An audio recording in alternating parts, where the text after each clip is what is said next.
on post-Soviet Eurasian studies. What do you make of these comments from Mr. Gorbachev, Peter? Well, Gorbachev has been critical of Putin in the past, though he has been a strong supporter of Crimea's annexation and of Putin's policies vis-a-vis Ukraine. His prediction of a new Cold War has to do, in my opinion, with the precipitous fall of Russia's economy. The sanctions, the falling ruble, the falling price of oil are having their effects, and specifically we're talking about the sanctions against a group of high-ranking Russian government officials and business leaders from Putin's circle of confidants. In his statement, Gorbachev argued for a repeal of those sanctions as a condition for dialogue and de-escalation. He further went on to throw his full support of Putin as someone who has Russia's best interest in mind. Now, keep in mind the occasion on which he made the statement and the venue and his official capacity. As you mentioned earlier, this was the ceremony of the fall of the Berlin Wall.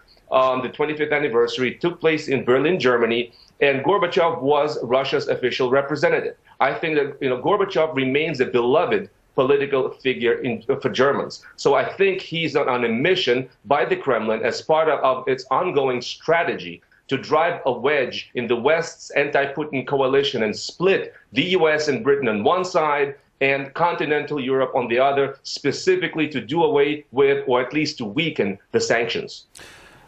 Do you think it's going to make any difference to the West? Will the West be thinking, perhaps we should have done something differently and perhaps we should change our tactics now?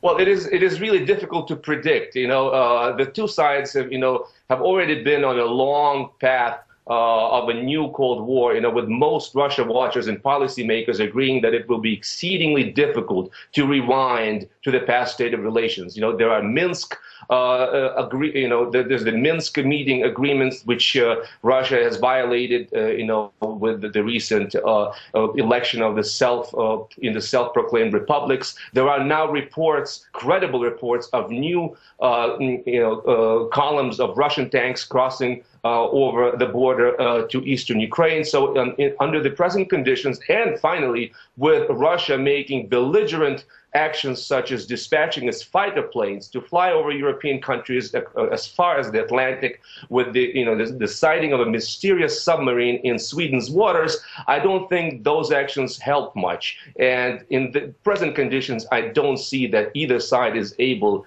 to back down. Peter, just briefly and finally, how successful since the collapse of the Soviet Union has Russia been in building new alliances? Because we know what the EU has been doing. It's been expanding since then.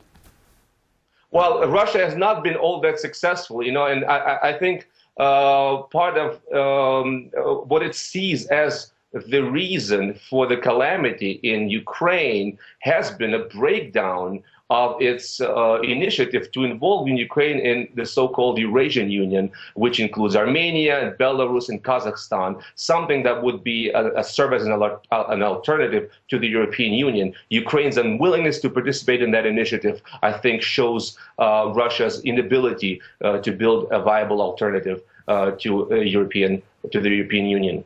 Peter Zalmayev, we appreciate your time. Thank you very much.